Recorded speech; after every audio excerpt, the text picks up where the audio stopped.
سمعنا وأطعنا.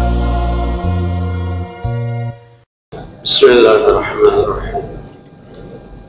السلام عليكم ورحمة الله وبركاته.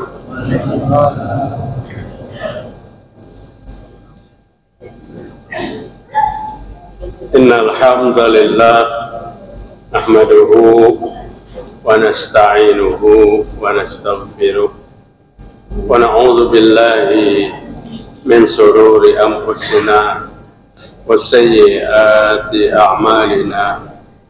من يهده الله فلا مضل له ومن يضلل فلا هادي له. أشهد أن لا إله إلا الله وحده لا شريك له وأشهد أن محمدا عبده ورسوله لا نبي بعده. يا أيها الذين آمنوا اتقوا الله حق تقاته ولا تموتن إلا وأنتم مسلمون. يا أيها الناس اتقوا ربكم الذي خلقكم من نفس واحدة وخلق منها زوجها وبث منهما رجالا كثيرا ونساء واتقوا الله الذي تساءلون به والأرحام إن الله كان عليكم رقيبا. يا أيها الذين آمنوا اتقوا الله وقولوا قولا سديدا يصلح لكم أعمالكم ويغفر لكم ذنوبكم ومن يطع الله ورسوله فقد فاز فوزا عظيما. فإن أصدق الحديث كتاب الله وخير الهدى هدى محمد صلى الله عليه وسلم وشر الأمور محدثاتها وكل محدثات بدعة وكل بدعة ضلالة وكل ضلالة في النار. Mari kita bersyukur kepada Allah Subhanahu wa Ta'ala pada malam ini, malam Jumat tanggal 8 bulan Sya'ban 1446 Hijriah, bertepatan dengan tanggal 6 bulan Februari 2025. Alhamdulillah kita sehat walafiat dan kita bersyukur atas hidayah petunjuk dari Allah Ta'ala. Kita dapat melaksanakan salat maghrib berjamaah. InsyaAllah kita akan melaksanakan salat isya berjamaah. Mudah-mudahan Allah menerima amal ibadah kita, mengampuni segala kesalahan dan dosa-dosa kita. Bapak-bapak, ibu-ibu rahimakumullah, ada beberapa macam yang akan kita kemukakan pada kajian ini yang berhubungan dengan bahaya yang bisa membatalkan Islam. Kalau membatalkan sholat, sholatnya diulang. Kalau membatalkan wudu, wudu lagi. Tapi kalau membatalkan Islam, ini sesuatu yang sangat berbahaya. Artinya, ini perlu kita waspadai dalam kehidupan kita. Allah Subhanahu wa Ta'ala menginginkan lawan kita apa? Wala tamutunna illa wa antum muslimun. Jangan kamu mati kecuali mati dalam keadaan Islam. Bagaimana mati dalam keadaan Islam? Kalau Islam kita batal, na'udzubillah min dzalik, maka kita harus berhati-hati menjaga, memantau keislaman kita, istiqomah dalam Islam kita sampai akhir hayat. Fastaqim kama umirta wa man taba ma'aka wa la tadghaw innahu bima ta'maluna basir, kata Allah Ta'ala. Maka istiqomahlah kamu dengan agamamu seperti apa yang Allah Subhanahu wa Ta'ala turunkan kepadamu, wahai Muhammad, bersama orang-orang yang beriman kepadamu, orang yang bertaubat bersamamu, para sahabat dan para pengikut-pengikut Nabi Muhammad SAW sampai akhir zaman. Wala tatgau, dan jangan kau berlebih-lebihan dalam Islam, karena Islam itu ada aturan tertentu Nang kada perlu dipotong-potong dan kada perlu dilebih-lebihkan. Menambahi syariat Islam sama dengan mengatakan Nabi belum habis mendakwahkannya. Mengurangi syariat Islam sama dengan mengatakan Nabi dakwahnya lebihan. Apa yang bisa kita lakukan? Kita lakukan apa yang ada diperintahkan, tinggalkan apa yang ada dilarang. Itulah Islam. Sekalipun Nabi Muhammad SAW katakan suatu saat nanti di akhir zaman orang memegang agama Islam itu seperti memegang bara api. Kayak apa, bayangkan kita bara api ada di tangan kita. Jika kita teguh memegangnya, maka telapak tangan dan jari jemari kita akan melepuh, akan luyuh. Apabila kita kada kuat memegangnya, maka Islam itu akan kita lemparkan dari kehidupan kita. Akan sampai satu masa orang mengikuti Islam, memegang Islam seperti memegang bara api. Kada betah, kada pede, kada bangga dengan nilai-nilai keislaman. Padahal hidup dalam komunitas Islam. Padahal Islam ghariban wa sayaudu kama bada'a ghariban wa tuba lil ghurabai. Islam pertama datang itu asing. Kenapa Islam itu jadi asing? Karena datang di tengah orang yang tidak mengerti Islam. Kafir Quraisy tidak tahu tentang Islam. Mereka penyembah berhala selamanya, terus datang diajak menyembah Allah yang esa, yang menurut mereka Tuhan yang ditawarkan untuk disembah karena bisa dilihat dengan mata kepala. Kebiasaan mereka kan beribadah di hadapan Tuhan, yang mencungkung ada di hadapannya. Tuhan tekurihin sampai mati. Lamun merangut sampai mati. Karena Tuhannya apa? Tuhannya berhala. Datang Nabi, qaulu la ilaha illallah tuflih. Katakan la ilaha illallah, kalian akan beruntung. Apa la ilaha illallah diajarkan? Di dalam la ilaha illallah itulah letaknya nilai-nilai keislaman. Dia asing Islam di tengah orang yang tidak mengerti Islam. Wa sayaudu kama bada'a ghariban.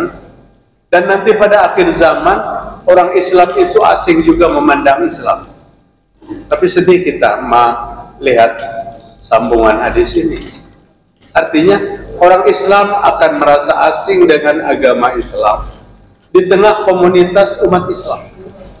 Apapun identitas Islam, tidak lagi merupakan seorang itu bangga untuk menampilkan. Bahkan Islam itu dianggap sesuatu yang membahayakan. Islam dianggap satu monster yang suatu saat akan terjadi begini. Itu akhir zaman. Nabi sudah katakan itu. Maka sejak masa kehidupan Nabi SAW, Rasul SAW sudah menganjurkan agar kita memegang teguh Islam itu sampai akhir ayat. Wala tamutunna illa wa antum muslimun. Jangan kamu mati kecuali kamu dalam keadaan Islam. Kuat Islammu, baru kamu menghembuskan nafas yang terakhir. Artinya mati dalam keadaan Islam. Apa aja yang membatalkan Islam itu, bapak-bapak? Memang di debitan kami mengambil dari beberapa rujukan, ada 10 macam yang membatalkan Islam itu. Tentu malam hari ini kada sampai ke 10-nya. Waktu kita bisa nanti sampai. Jadi berapa macam yang kita bisa bicarakan, ini adalah satu pegangan bagi kita. Apa aja yang membatalkan Islam itu, yang menjadi manusia batal beragama Islam itu? Yang pertama, syirik. Syirik itu penyakitnya. Yang kedua, musyrik. Musyrik itu orang nang syirik. Ada orang nang syirik itu ngarannya musyrik. Biarnya musyrik luar biasa, ujur-ujuran. Penyakitnya itu syirik. Apa syirik itu? Tidak meyakini keesaan Allah Ta'ala. Ini ada sejak zaman masa lalu. Syirik itu dari masa ke masa. Dari Rasul yang satu ke Rasul yang lain turun lagi, Nabi yang lain turun lagi, Nabi yang lain, ada syirik itu berkembang. Dan syirik itu kada pernah putus, karena syirik itu didakwahkan. Sampai hari ini pun syirik itu didakwahkan, bapak-bapak. Tidak akan berkembang syirik itu tanpa didakwahkan.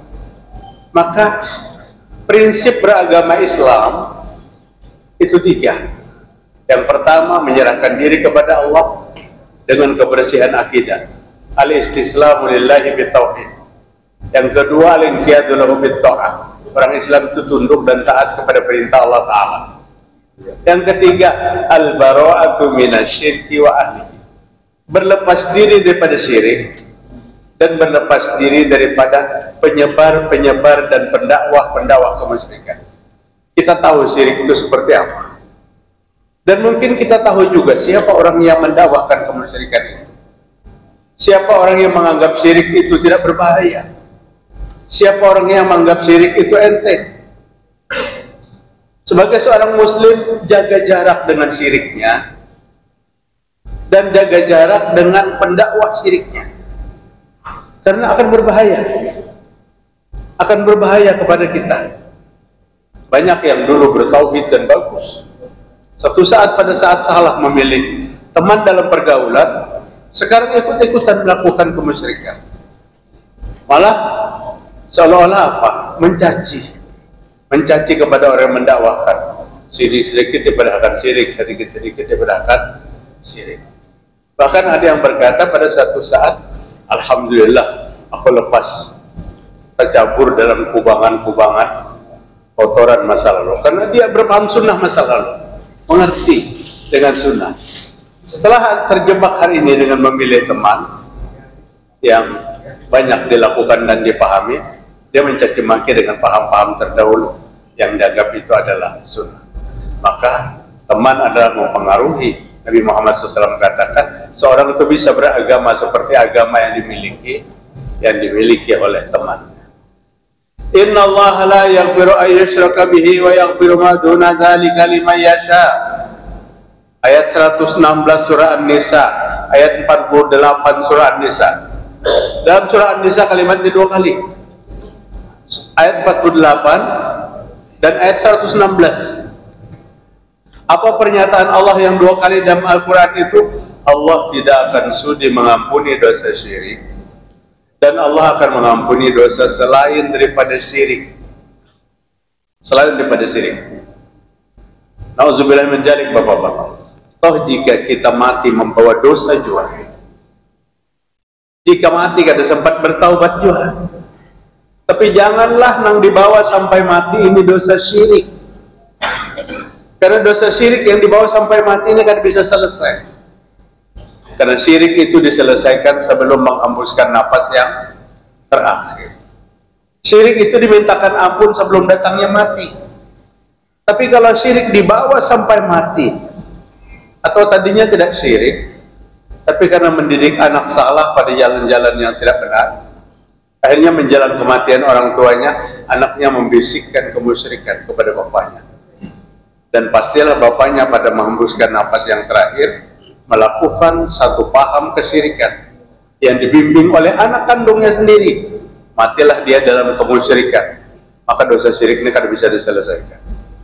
Yang bersangkutan kada bisa lagi menyelesaikan. Maka Allah katakan Allah tidak mengampuni dosa syirik yang dibawa sampai mati. Tapi apabila belum mati, bapak-bapak yang berusia 60-an ke atas, kita jujur, banyak sekali kadang-kadang kita terserempet masa lalu ke paham-paham yang hari ini ternyata tidak benar paham itu. Artinya ada kesempatan Allah masih membuka kehidupan kita, memperpanjang umur kita. Sementara peluang-peluang kemusyrikan itu ada di mana-mana. Bapak-bapak, kajian ulun malam tadi temanya apa? Khurafat, yalah. Khurafat. Khurafat itu apa? Cabang, sub-cabang daripada syirik. Bahkan khurafat itu sudah bisa dikatakan syirik.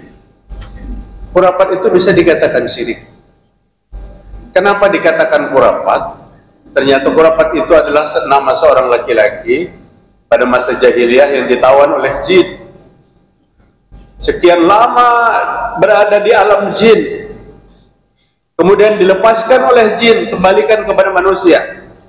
Yang rupanya jinnya mahal sudah di alamnya. Maka laki-laki yang bernama khurafat ini kembali ke tengah masyarakat. Dia bercerita seperti orang yang linglung, menceritakan sesuatu yang tidak dipahami oleh lingkungannya. Sehingga apa kata masyarakat? Hati-hati dengan ceritanya hurapat. Padahal hurapat ini nama orang. Nama orang yang pernah hidup di alam jin. Hurapat itu linglung ucapannya, Pak. Hurapat itu satu kesalahan dalam paham, tapi seolah-olah benar. Seolah-olah benar. Apa tadi malam contoh hurapat itu? Pada saat Syekh Abdul Qadir Jailani mengejar malakal maut, kejar-kejaran. Kenapa Syekh Abdul Qadir mengejar malakal maut? Karena seorang wanita cantik datang kepada Syekh Abdul Qadir. Syekh Abdul Qadir, saya baru menikah. Tidak lama setelah saya menikah, suami saya meninggal dunia. Ulun dia bersesayangan lagi bumi. Rahat bersesayangan datang malakal maut mencabut nyawa laki ulun. Kau tenang aja, jar Syekh Abdul Qadir. Tenang kamu di sini. Aku cari malakal maut di mana hari ini adanya. Rupanya sinyal Syekh Abdul Qadir tinggi. Akhirnya ketemu malakal maut ada di tempat ini. Syekh Abdul Qadir dengan kekuatan karamatnya mengejar malakal maut. Bertemuan lawan malakal maut. Ujar Syekh Abdul Qadir, malakal maut, serahkan tuh ruh yang kau cabut tadi. Istrinya datang kepada aku, dia bersesayangan. Kau cabut nyawanya. Ujar Syekh Abdul Qadir, karena kau serahkan. Ini perintah Allah Ta'ala. Katakan aku. Ujar malakal maut, itu perintah Allah. Katakan Syekh Abdul Qadir, aku yang meminta lawan Allah Ta'ala. Katakan. Akhirnya bersetegang, Pak. Hamba Allah yang buat alam ini bertegas. Alam malaikat kan non alam manusia lah ya. Akhirnya Syekh Abdul Qadir kada sabar. Ada sabar, akhirnya disuruh sedih. Tinju sedih. Karena malakal maut hambur kantongan yang dibawa oleh malakal maut. Padahal dalam kantongan ini beratus-ratus ruh yang baru dicabut oleh malakal maut. Setelah ditinju, hambur. Maka ruhnya berterbangan kembali lagi kepada jasadnya masing-masing, sehingga yang mati pada hari itu hidup semua. Biar jangan tegang, kisah ini hurapat. Kisah ini hurapat, karamput seolah-olah benar. Kita hari ini digiring kepada cerita-cerita seperti ini, Bapak-bapak. Cerita nyata hubungan ikam itu kada percaya lawan wali. Siapa kada percaya lawan wali? Kita percaya dengan karamat, kita percaya. Kenapa kita kada percaya karamat? Al-Quran berbicara karamat itu panjang lebar. Satu pertolongan Allah kepada seseorang yang bukan Nabi, itu namanya karamat. Itu terjadi. Tapi kita tidak juga cerita-cerita karamat yang kada berdasar. Dikisahkan lawan kita. Ada seseorang yang mampu mi'rajnya 70 kali sehari. Ya sudah, kada masuk, itu hurapat kisahnya. Kada benar, seolah-olah benar. Bukan percaya, kada percaya. Ada wali Allah Ta'ala itu. Al-Quran menyebutkan wali Allah Ta'ala itu. Inna awliya Allahi la khawfun alaihim wa la hum yahzanun. Wali Allah Ta'ala itu kada pernah takut, kada pernah bersedih. Siapa wali Allah Ta'ala itu? Alladzina amanu wa kanu yattaqun. Dia orang yang benar imannya kepada Allah dan dia orang bertakwa kepada Allah. Itulah wali Allah Ta'ala. Nah, bedanya di sini, Pak. Menanggapi seorang wali itu versinya di sini. Al-Quran versinya imannya benar, takwanya benar. Itu wali Allah Ta'ala. Artinya, belum kada berlebihan. Mungkin di antara kita yang hadir ini ada wali Allah Ta'ala yang imannya kuat dan ibadahnya kuat. Allah memadahkan syaratnya sampai itu hijau wali Allah Ta'ala. Tapi hari ini kan kebanyakan memadahkan wali itu orang yang berperilaku menyalahi adat. Apabila pukul lilin Banjarmasin kada saling bajuan, sepanjang antakurihi ngajakan sering apian, nang duduk di warung no begawilan ya. Hati-hati, itu wali Allah Ta'ala. Ini versinya yang berbeda kita. Ini versinya. Jelas itu orang tidak waras. Tapi kenapa cara berpikir kita terpelintir hari ini? Kita menganggap itu ahli. Pada cukup sampai di situ, didatanginya. Nang orang nangkat sering bajuan tadi. Kemudian disuruhinya botol, diupakan pang baju kami pang. Boyang akan pian, nyebi abi aja mbah nu kada tapi babasuh. Kada ditiupnya, dicaluknya botol turun tanganna. Ya tuh habis saja lah minumnya. Kita tersihir oleh kurapa, berita-berita fiktif, apalagi hari ini di media sosial, luar biasa. Ada kehabisan. Cerita itu ada kehabisan. Dan ulun perlu sampaikan, khurafat itu adalah sesuatu yang tidak benar, dianggap benar. Belum lagi tahayul. Judul kita malam tadi kan khurafat dan tahayul. Maka yang menerusakannya hari ini adalah yang membatalkan Islam. Tahayul itu juga. Tahayul itu kan benar, seolah-olah benar. Bangun pagi, bismillahirrahmanirrahim. Si Nene bangun pagi sedih. Cucu melihat Nene kurang semangat. Ini kenapa sedih nih? Nene malam tadi bermimpi juga. Bermimpi apa pian? Bermimpi patah gigi. Ini tahayul banyak. Cucu ini bertakut gigi nang mana? Nih gigi di atas. Apa artinya nih? Apabila bermimpi patah gigi di atas, tuh kayak nyawa pindah gegeringan. Apa hubungannya mimpi patah gigi di atas salon gegaringan? Artinya ini pacangan laki-laki adalah hendak mati. Padahal si cucunya tahu bahwa ini nang bermimpi patah giginya kada ada seling gigian lagi. Apa nang di atas giginya kada ada sebilah-bilah lagi. Ini tahayul Pak. Kada ada lagi harusnya kita dalam Islam. Sudah itu kita tinggalkan. Mata pokok kerojot kiri di bawah, tensi 200 kali 100, makan kambing enggak, makan hendak lupa, kan ada makan apa-apa. Kenapa jadi tensi naik? Mata buat sekak kerojot sudah mingguan. Apa mata pak kerojot jadi menaikkan tensi? Ada paham yang kada benar. Dan ini tahayul. Cukup aja orang bahari, maaf ulun, kadang memandangkan orang bahari itu bodoh. Cukup aja orang bahari lagi kadang mengerti agama, aja sidin sudah berpaham seperti itu.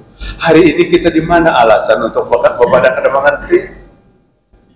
Masjid Ami Abdullah berapa kali seminggu kajiannya? Tinggal siap duduk aja, tinggal pasang telinga, pasang hati. Kada ada lagi, ilmu sudah bebas dibuka.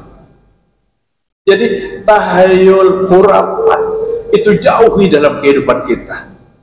Tapi ceritanya mengasikkan. Ceritanya asik benar. Nah, lebih nih kamu kepada percaya wali. Itu aja judulnya. Percaya kita. Nangaran wali itu ada. Buah nih kamu kepada percaya karamat. Percaya. Karamat ada. Hari Senin tadi, hari Selasa tadi. Kajian ibu-ibu di Ar-Rahmah, rupanya ibu-ibu ini saking sakit kepala juga mikirkan suasana yang ada nih. Apa pertanyaannya, Ustaz? Mana dua tinggi wali kutub lawan Nabi Muhammad? Ini pasti pertanyaan ibu-ibu yang sudah sakit banget kepalanya mikirkan. Di apa? Di medsos kita ini macam-macam kan? Apabila bicara wali macam-macam. Apa Ustaz nang dua tinggi wali kutub lo Nabi Muhammad? Jadi tahu aja jawabannya, tapi sering kusam sudah pikirkan berita macam-macam. Jumbo jelas Nabi Muhammad manusia yang terbaik, penutup segala nabi. Nah, sedangkan nang pian takune wali kutub itu ulun kada tahu. Kada tahu. Dan bahkan kita coba takuni Pak, apa gerang kriterianya wali kutub? Kan wali itu ada 7 Pak. Ulama-ulama sufi masa lalu atau abad ketiga Hijriah, mereka menetapkan kedudukan wali itu 7. Pertama Gaus, lain Daus, Gaus, Umana, Rukaba, Nujaba, Autad, Ibdal, Kutub. Kutub ini yang paling tinggi. Ujar nang mamadahakan nih. Pian kenapa maka paham? 14 sampai. Jadi paham kenapa dibuang-buang? Kepentingannya apa? Pak wali kutub itu apa Pak? Nang tahu wali itu wali juang. Namun kada wali jangan bertakun-takun soal wali kutub. Habis ditutupnya sudah jalan kan? Sampai ibu-ibu bertakun ke itu. Nabi Muhammad itu wali apa? Abu Bakar itu wali apa? Nama tingkatan kewalian ini kada ada masa itu. Siapa yang berani katakan Sayyidina Abu Bakar itu wali kutub? Kada ada. Ini pada 300-an Hijriyah oleh ulama-ulama Sufi yang meningkat, yang dikatakan tingkatan kewalian. Benar atau tidak? Wallahu a'lam. Kita kada sampai ke situ. Cuman cerita-cerita fiktifnya tentang itu perlu kita seleksi dengan nilai keimanan. Setinggi ini ceritanya ada kalau Nabi Muhammad kada datang. Ada seorang manusia yang mampu mi'raj 70 kali sehari. Ada belum betakonan pian? Percaya kada pian? Hah? Ini sedikit aja Jepang menggeleng nah. Nabi Muhammad itu sekali seumur hidup bermi'raj. Sekali seumur hidup mi'raj. Kalau Nabi mengatakan as-salatu mi'rajul mu'minin, itu benar. Salat itu mi'rajnya orang yang beriman. Setiap kita salat kita mi'raj. Kenapa? Karena salat ini didapat di waktu Nabi mi'raj. Allah hanya menceritakan aqimis salata liduluki syamsi ila ghasaqil lail wa qur'anal fajr inna qur'anal fajri kana mashhuda. Allah menceritakan dirikan sholat liduluki syamsi, waktu matahari sudah gelincir. Kalau matahari di atas kepala kita, hukumnya sholat itu haram. Ada 3 waktu yang diharamkan sholat. Waktu matahari terbit, waktu matahari di atas, dan waktu matahari tenggelam. Allah mengatakan waktu matahari apabila liduluki syamsi, matahari mulai gelincir. Nah, orang bari ukurannya tajak tongkat. Kalau bayang-bayang tongkat kalau kada kelihatan, berarti matahari di atas tongkat. Pada saat tongkat bergeser ke sebelah barat, matahari bergeser ke sebelah barat, maka bayang-bayang tongkat ada di sebelah apa barat itu berlawanan dengan apa? Nah, itu waktu zuhur masuk. Liduluki syamsi, waktu matahari mulai bergeser. Ila ghasaqil lail, sampai terbitnya malam hari. Berarti Allah Ta'ala menyebutkan 4 sholat saja. Zuhur, asar, maghrib, isya. Ada satu lagi, ternyata yang satu itu punya berita tersendiri. Quran al-fajri inna Quran al-fajri kana mashhuda. Dan kerjakan sholat subuh kata Allah Ta'ala. Sesungguhnya sholat subuh itu disaksikan oleh para malaikat. Di waktu engkau sholat subuh, maka engkau disaksikan oleh para malaikat. Malaikat mana yang menyaksikannya? Malaikat penjaga malam, aplusan, dan malaikat penjaga siang. Jadi Allah menugaskan malaikat itu menjaga siang hari dan menjaga malam hari. Pada saat menjaga malam ini habis tugasnya di waktu subuh, maka datanglah malaikat penjaga siang, datang waktu subuh. Waktu itu kita sholat subuh. 2 malaikat ini menyaksikan, 2 rombongan malaikatnya menyaksikan sholat subuh yang kita laksanakan. Bapak-bapak hadirin rahimakumullah, syirik itu bersumber dari 4 macam paling kadang. Yang pertama, syirik itu bersumber dari hati. Hati yang sudah mulai tidak yakin lagi kepada Allah Subhanahu wa Ta'ala, mulai goyang. Kadang-kadang suatu saat kuat, pada saat diserang dengan berita-berita mulai goyang, padahal beritanya tidak benar. Beritanya tidak benar. Contohnya apa? Setahun yang lewat pada acara haul, Allah yarham guru kita, waktu itu orang yang di dapurnya memberi makan seekor kucing. Kucing makan sampai kenyang. Setelah kenyang, kucing ke jalan. Akhirnya kucing dilindas oleh mobil dan mati kucing. Bila kucing mati itu dikubur kucing. Haul berikutnya hendak menanjak tenda rest area di tempat itu. Kemudian ditabuk, digali. Ternyata tergali bekas kuburan kucing. Dibuka, kucing yang sudah mati setahun itu kada saling burukan. Semua menafsirkan ini gara-gara memakan nasi haul kucing kada buru. Bapak, jangan berpaham seperti ini, Bapak. Ini bukan pendidikan paham ini, tetapi pembodohan dalam akidah. Pembodohan. Kita kada berbicara lawan Allah yarham pemburuan kita, guru kita. Tapi sepeninggal ini sedang-sedang bercerita. Jangan menyeret cerita itu kepada sesuatu kesesatan. Piandang hadir jangan kada makanlah kucing aja, kada buruk gara-gara makan nasi. Bapak-bapak hadirin rahimakumullah. Sedih ulun dengan cerita-cerita seperti ini. Di tengah iman yang buang gail, kemudian datang kisah. Kita bergembira dengan peristiwa itu. Tergampang-gampang dengan peristiwa itu rest area gratis, Pak. Awal ke-15 itu kami kematian di Banjarbaru. Di Banjarbaru, ulun kematian. Berangkat dari Banjar, ya orang berangkat tolak ke haul. Mulai masuk pal 7 sudah mobil ulun ditahan. Buka kaca, berapa orang dalam mobil, cucu ulun dibuka. Cucu ulun ke-7. Masuk nasi bungkus 7 bungkus. Gang-gang lagi ke sana, ditahan pulang. Berapa orang? 7 masuk pulang. Kemana membawa ini? Jangan dibuka lagi kaca kita. Bukanya terus kaca. Allah yarham, alhamdulillah. Artinya ada manfaatnya. Mbak Banjarbaru ulun belok apa butuh manggis. Ulun bariakan loh takjiah ini makan ini gratis halal. Kita tiba di bari orang dikira orang kita anak ke sana. Cuman sayang hari itu aja. Maka hari-hari rest areanya gratis. Wah, luar biasa tuh Pak kita. Luar biasa kayak Ummu Ma'bad Al-Huzaiyah, seorang wanita tua yang membuka tenda di Wadi Qudair.